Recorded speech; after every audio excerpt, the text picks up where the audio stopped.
Ancient Rome, the empire of emperors, engineers, and legends, but beneath the marble and military might lurked dark secrets. Today, we uncover 3 shocking truths the Romans hoped we'd never find. Rome's image of order and grandeur was carefully crafted, yet its foundations were built on practices so unsettling, they were erased from history. Let's reveal the history Rome tried to bury.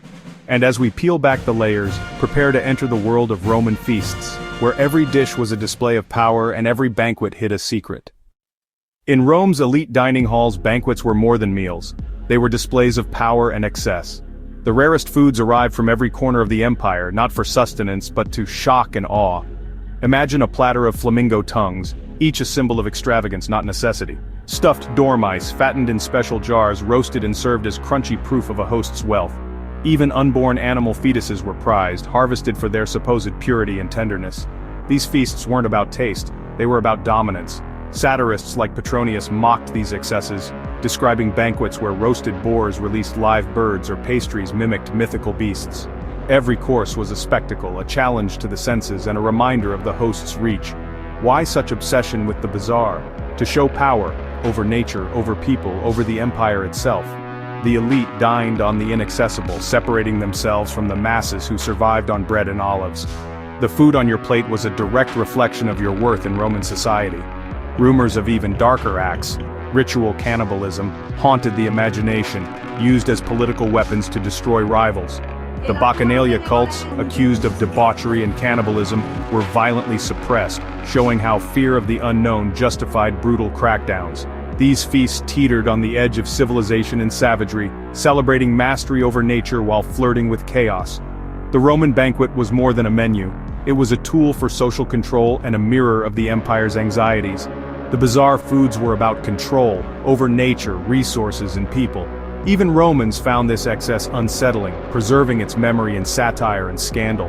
The appetite for power was so voracious, it sought to consume the world, one shocking dish at a time. This was the dark heart of Roman luxury, a truth they preferred to call sophistication. Behind every lavish feast was a message. In Rome, power was meant to be seen, tasted, and feared. The elite's table was a stage, and every course a performance of dominance. The memory of these feasts lingers, not as pride, but as a warning of unchecked excess. Rome's appetite for power was insatiable, and its feasts were the ultimate display. The empire's secrets were hidden in plain sight, masked as culture, but rooted in control.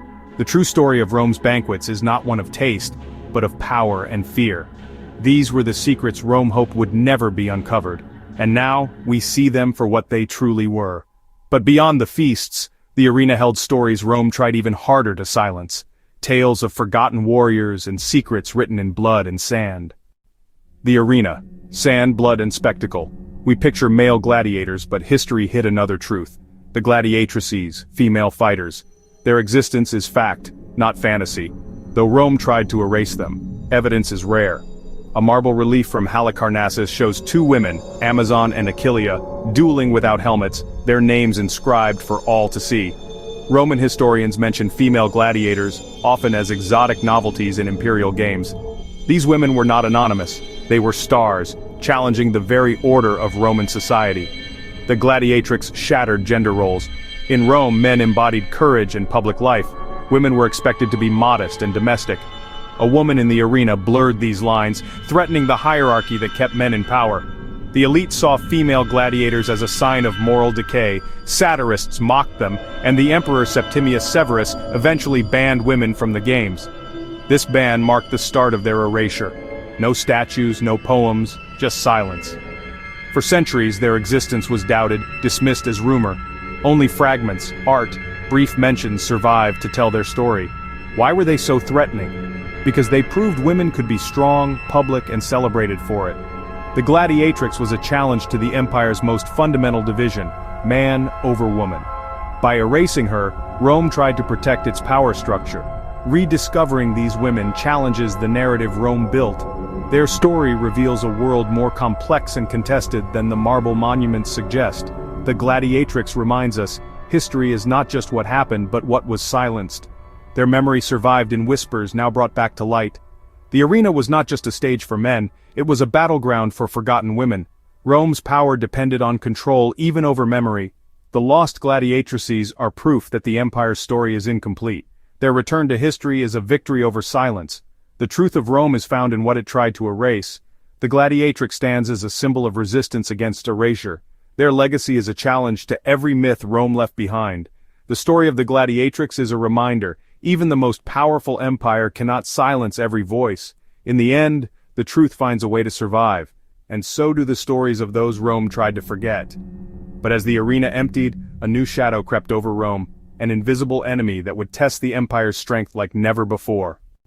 In 165 AD, Rome was at its peak until an invisible enemy struck. The Antonine Plague, likely smallpox or measles, arrived with returning soldiers and swept through the empire. Cities emptied, armies weakened, and the death toll soared up to 5 million lost. The empire's response? Control the narrative, not the disease. Marcus Aurelius projected calm, performed rituals, and urged courage, but panic reigned behind the scenes. The state downplayed the plague, fearing the truth would shatter faith in Rome's power. Official histories focused on victories, not the bodies piling up in the streets.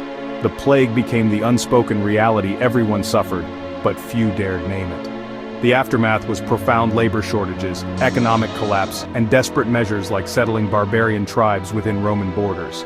The crisis of faith was just as deep.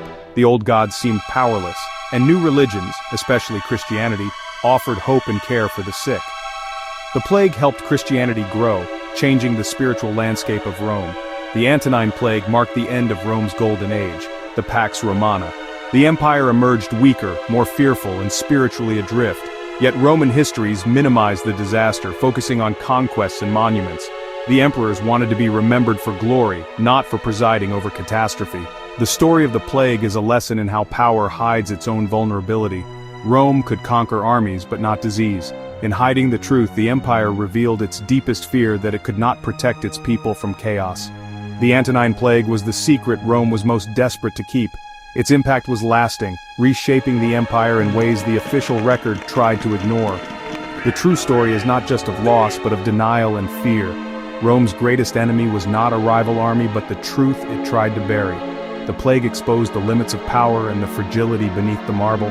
The empire's silence was its final desperate defense, but history remembers what Rome tried to forget. The invisible enemy left scars that never healed, and its shadow lingers in the ruins. In every silent stone and shattered column, the echoes of that invisible enemy still haunt Rome today. Rome's roads and laws endure, but its secrets matter most. The real story lies in what the empire tried to erase: excess, forgotten warriors, and invisible enemies. Behind every monument is a tale of control and fear. Rome mastered the art of narrative, polishing its legacy and hiding its flaws. These secrets challenge us to see beyond the myth and confront the uncomfortable truths. If you found these revelations shocking, subscribe and share what you think Rome tried to bury. As the sun sets over Rome's ruins, remember, what survives in stone is only half the story. The rest lives on in the questions we dare to ask.